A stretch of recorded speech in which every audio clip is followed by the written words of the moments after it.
Broadcasting live from the Business RadioX studios in Atlanta, Georgia, it's time for Association Leadership Radio. Now, here's your host. Lee Cantor here, another episode of Association Leadership Radio, and this is going to be a good one. Today I got Zeb Welborn with me, and he is with the Chino Valley Chamber of Commerce. Welcome, Zeb. Hey, thank you for having me, Lee. Excited to chat with you today. Well, before we get too far into things, tell us about Chino Valley. Where you're located and who you're serving. Well, Chino Valley covers two different cities, so Chino and Chino Hills. We're about 45 minutes east of LA. It's kind of a suburb area. We have a population of probably around 200,000 between the two cities. So that's kind of Chino, the Chino Valley. Now, is there any dominant industry over there, or is it general kind of business folks? We have, so it's kind of interesting. We used to be known for our dairies. So we used to have a lot of cows and farms and things like that in our area. So I was born and raised here, so I grew up with all of that. The dairies have pretty much moved out of town completely. It's been taken over by a lot of e-commerce retail or e-commerce that has come into town. So there's, Walmart shipping facilities and things like that. There's also a pretty heavy manufacturing sector in Chino. So we have some manufacturing businesses, and now we're kind of shifting into like an e-commerce kind of distribution center area. So now how has that been for the people who live there? Have they been making that transition pretty easily, or are you attracting a bunch of new folks to come into the area? Yeah, I mean, it's been really interesting. Like I mentioned, I was born and raised here. And so when my parents moved here, I mean, there's really only like one track of homes. And my dad worked in Orange County, so he would travel to Orange County, and he kind of said that there's no freeways or nothing. He'd take side roads, and he'd have to stop for sheep to walk through the road and things like that. It's changed drastically. So it's from the time that I've lived here, I have friends that are in the military, and they'll come back every couple of years or so, and they're just like, it blows their mind how quickly this is built up. So this area is it's progressing. It's becoming more modern. It is a place where people want to come and live. Chino Hills is known to be a really great city, and Chino as well. Actually, both are kind of recognized as some of the top cities in the country. So it's kind of a great place to live, and it's been growing pretty steadily. They do a really good job at managing the growth. There is complaints sometimes about traffic and things like that, but for the most part, it's done pretty well. Well, if they're not complaining about traffic, they'll complain about something else. Traffic just means people like it and people are there. So right. Yep. Now, is there any universities or is any partnerships with universities in the area? Yeah, so we're kind of close to several of them. I personally attended Cal State Fullerton, so I commuted. It's about 20-minute drive from Chino. There is Chaffey College in our town, so that's a community college. So that's here locally. Cal Poly Pomona is also a school that a lot of folks attend, and Mount Sac is another one. So in this area, we kind of have 4 real commuter schools where people will go and travel to those schools that I mentioned. Chaffey College is definitely the closest, so we do have a campus here in Chino. They also have campuses in other local cities as well. Now, does the kind of the business community and the universities play nicely together? Do they collaborate? Yeah, so I mean, that's one of the roles that I'm in, and as running the Chamber of Commerce, I'm really trying to facilitate that. I'm pretty new to my role. I've been doing this for 2 years now officially, and that's one of the things I'm really trying to build on is building our connections between our educational institutions and our business community. So we are actively working on that. We have we've always had a member of Chaffey College on our board of directors.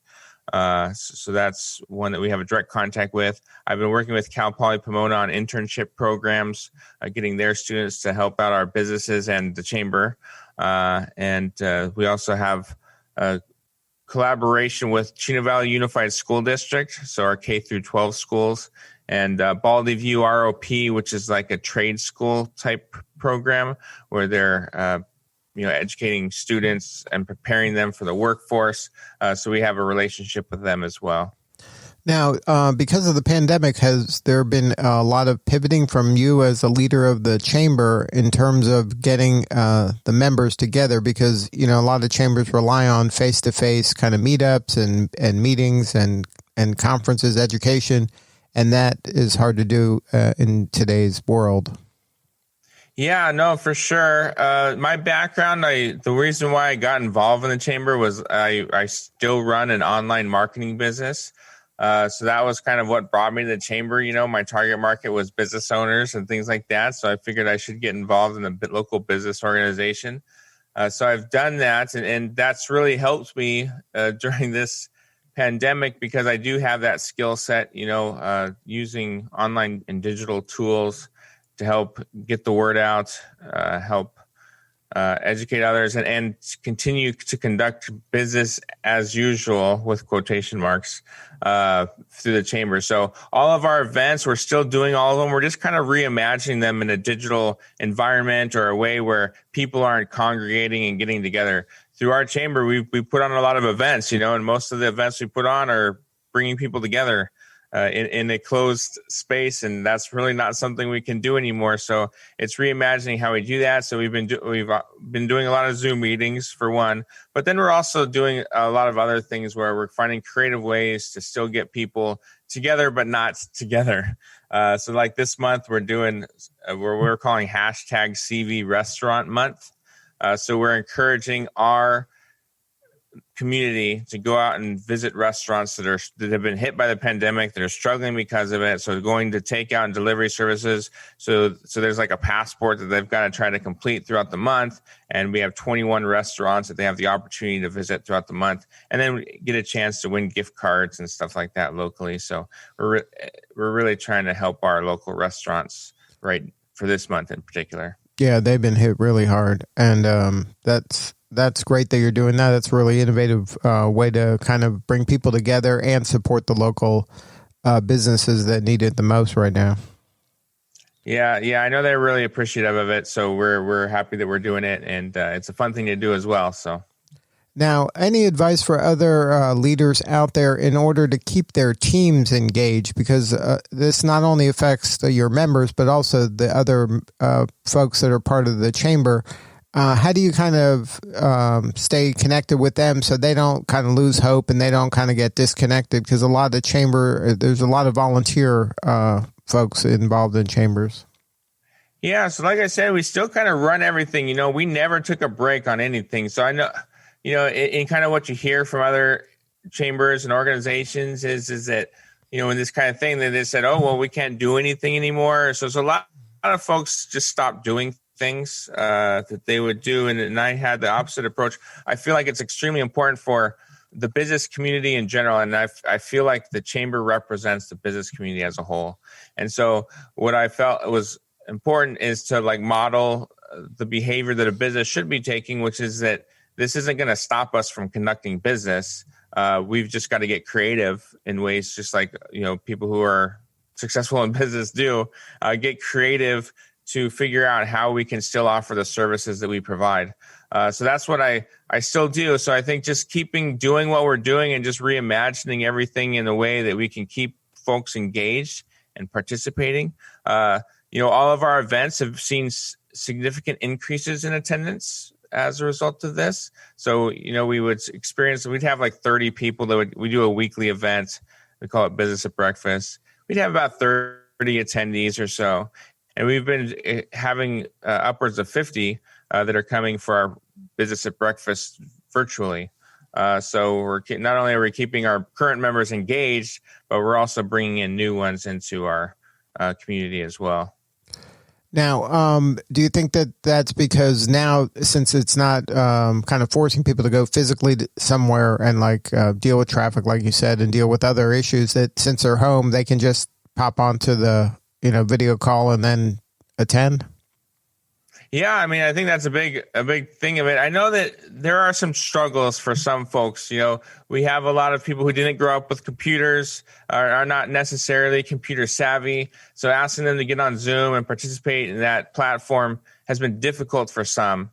But for a lot of others, it makes things a lot easier. Me personally, it is a challenge because, every Wednesday I've got to drive to the location. We've got to set it up in advance. I've got to take it down because we meet offsite. So I got to take all that stuff down. And so by when all is said and done, an hour and 15-minute meeting is pretty much 2 hours. And then on top of that, you're kind of congregating and meeting with people afterwards. So it is a lot of time invested into doing those. And now I can just hop on, when it first started, we're kind of working from home.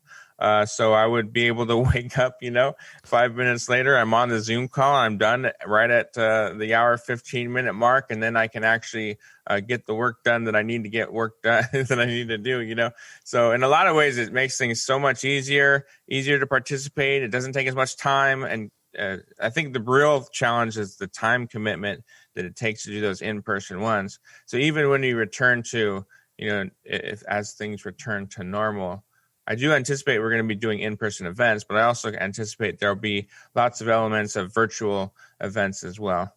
So you think that's going to be maybe, I don't know if silver lining is the right word, but something that might be positive that'll come from this after is because the benefits of the virtual is that expands your reach. I mean, people from a little farther out can participate. There's a lot of, you're going to attract a different crowd. Oh, for sure. And then we've seen that. So we have tons of people from different places that can now participate. We had somebody, we have one of our members, he actually lives in Palm Springs. So he's been able to attend, and Palm Springs is about 45 minutes away from us. So he wasn't able to attend. So he's now able to attend. He started raffling off rides out of the Chino airport. He's really into aviation. So he purchased a bunch of these rides.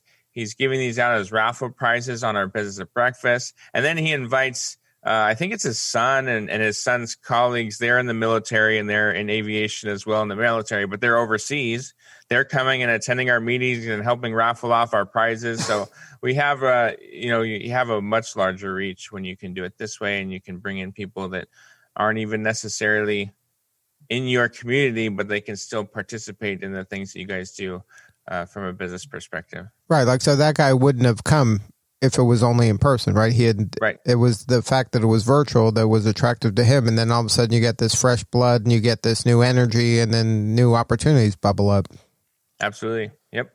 So now, why was it important for you to not only just become a member of the chamber, but to take a leadership role? Well, I had this thought in my head when I started my online marketing business. I ran a podcast myself we did about 120 episodes. And I interviewed one gentleman. He's an internet marketer. His name's Chris Brogan. And he said something, and then I always would pull out quotes from the interviews. And one of the quotes I pulled out from him was, "When I think of ways to make money, I fail. And when I think of ways to be of service to others, I make money."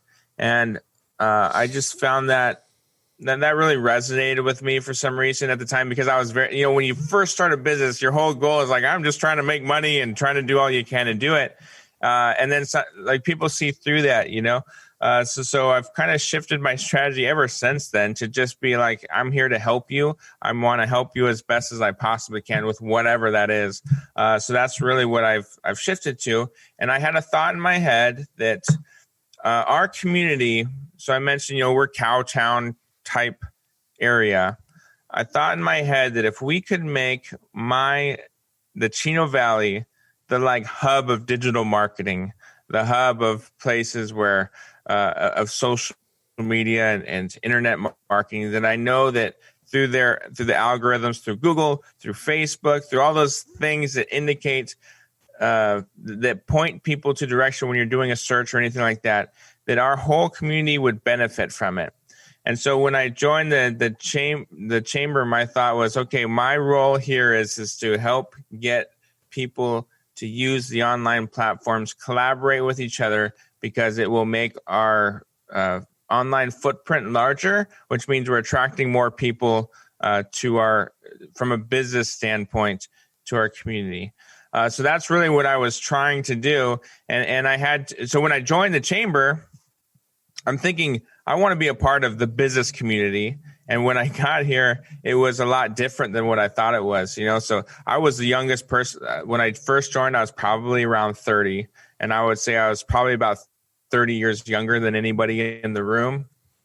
And so in my head, I'm just thinking, well, this isn't like an accurate reflection of the business community.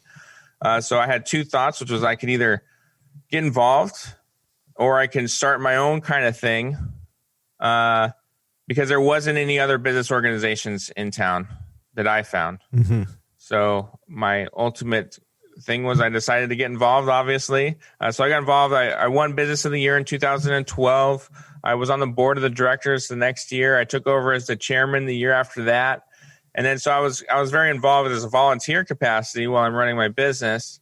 And then we made a change at the executive director position, and I was asked to take it over. I said no multiple times, and then finally said yes, and then temporarily, and then that temporarily turned into permanently. So I'm very happy that happened. I think I really like what I do. I know that I'm impacting our business community, especially during this time. I've had people reaching out saying that because of the work that we've done, businesses were able to stay in business. So that's a very rewarding thing to be a part of. So I'm glad that worked out the way that it did. So now, were Chris Brogan's words accurate? Were you making more money because you were doing all this service? Yeah, absolutely. Yeah. I mean, and I feel like my life is enriched as well. So in the chamber, you come across a lot of different people, and there's a lot of different mindsets that people have. One of those mindsets is very transactional oriented. I'll say is they're people come to the chamber and they say, I'm joining the chamber. I expect to get this many people purchasing my product or services, and those people never really do well in the chamber capacity. And when I'm kind of connected with them afterwards, I don't necessarily see it going well for them personally, successfully in a business either.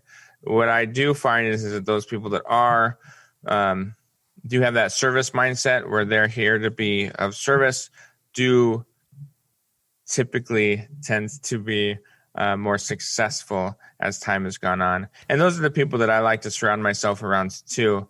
I don't know about you, but I don't like being sold to. I don't like people calling me on the phone trying to sell me. I don't like meeting people in person trying to sell me. I would much rather build a relationship with someone that I know, like, and trust, and build my business relationships that way. Yeah, amen to that. And people have these kind of maybe misconceptions about what certain kinds of meetings are like, where the person's just leading with their business card and this is what I sell, instead of just listening and kind of learning and just kind of trying to serve first. That's how we run our business here as well. That same philosophy has held true for us. Now, have you been successful in attracting maybe younger folks to the chamber? Are you seeing a slight shift in the demographics? Yeah, absolutely. And that's one of the things. So when I've taken over on the volunteer capacity, so the demographics changed drastically since I kind of got involved. So like I mentioned, I was the youngest person in the room by 30 years. Now we have people from a wide array of age ranges participating. I would say 30 and up, though. We don't have too many under 30, although we do have some. But for the most part, we kind of have 30 up, and it's spread across the age demographics from that standpoint. So we are definitely changed demographically by age. The one thing that I do feel like we still need to be improved pretty substantially is, I mentioned before, I wanted our chamber to be a reflection of our business community at large. And I mentioned we have a lot of manufacturers. We have a lot of e-commerce retailers, and we have some of the e-commerce that are associated and affiliated with the chamber. But we have a lot of successful businesses in town, and not a lot of them are participants in our chamber. And so that's what I'm working towards, is I want it to be an accurate reflection of our business community. And right now it's changed a lot since I took over as the paid role. So we have added a lot of businesses, more successful businesses. but it's still pretty heavily skewed towards small business. And when I say small business, I mean like 1 to 10 employees is where most of our membership lies. But we have added a lot of businesses that are, we have different categories, but 50 employees and up. So we have added a lot of those since I've taken over. Right. And you just want to let these enterprise level companies know that there's benefits of joining and being part of the community. And you got to kind of articulate the win for them as well. Yeah, exactly. And we're working on a lot of those things. I think one of the things that people look at a chamber is they look at that networking thing, and they, like you mentioned, they have those business cards that they give out, and that's kind of what people imagine or at least I think that when people imagine a chamber of commerce is you go to a meeting, you're kind of exchanging business cards with people, and that turns a lot of the successful businesses off because they don't have that need. They don't have that need to come in and be sold on insurance or be sold on financial advice or whatever like that, but they do have a need and a desire to be supportive of the community as a whole. We're working with workforce development, helping secure workforce in our area and help build a pipeline of people that can be employed at these large organizations. We're working on legislative action, so making sure that we're looking out for the best interest of businesses as a whole. So those are some of the things that we're doing that we're trying to entice our larger businesses, the need and desire to be a part of our business community to help our business community grow. Yeah, something you may want to think about that I've seen in other markets is that when you can partner with the universities and then have the universities create curriculum that's specific, it's almost like doing pre-training for these larger entities that gives them a path and a reason to participate and fund some of this stuff on your behalf, so that they can then get the talent they need that can just kind of just move right into it's like a talent pipeline. And these people are already pre-trained because they're learning what they need to do. And then they get a job kind of waiting for them when they graduate. Yeah, no, and that's exactly the stuff that we're working on. So the stuff that we have with Bali View ROP, the stuff that we have with Chaffey College, Cal Poly Pomona, those are all conversations that we've started and that are working on, and we've actually implemented some of those things. So as an example, I've worked with I do a lot of different things. So I do the online marketing business. I run the chamber. I'm also a consultant for the County of San Bernardino on workforce development. Mm-hmm. So with roofers, as an example, there is a real need for roofers in our area to find people willing to work in the industry. So we've helped start those discussions between our roofing companies here locally and the local colleges to create that curriculum in order to develop people into that career. Yeah, good stuff, man. Well, congratulations on all the success. I mean, I'm sure if you look back at the beginning of this journey to today, your life has a lot more meaning and you're impacting a lot more folks. Absolutely. Yeah. And well, one thing that happened recently was, so we've been doing these Zoom meetings, and we had a speaker that was scheduled to speak at this Zoom meeting, and so they were speaking, and then at some point it transitioned and it turned into essentially they tricked me. They were trying to honor me for the work that I was doing for our community. So they kind of paused it, and then they had community leaders from different areas, business leaders come in and really share how much the chamber has impacted their businesses during this time. So that was really exciting to see and hear, to know, because oftentimes, like, especially when you're working on a computer, you don't know if it's coming across the way that you intended. You don't get too much feedback about the stuff that you're putting out there, but you just know that it's important for businesses to be aware of these things, but you don't know if people are looking at it. So that was really great, and it felt really good to know that many people were affected and impacted by the stuff that we were doing and how it had a positive impact on our community as a whole, the businesses that live here and the individuals that make up those businesses. So absolutely, I feel really good about the work that we're doing right now.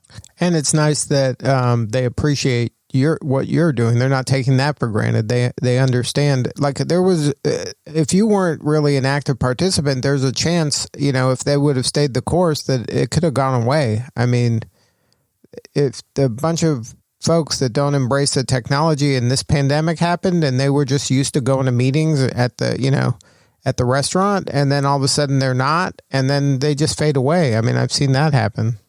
Oh yeah, for sure. And I kind of get that sense. I mean, we hear a lot. So I'm involved in a lot of the local or a lot of the chamber industry stuff. So there's an organization called WACE, which is the Western Association of Chamber Executives.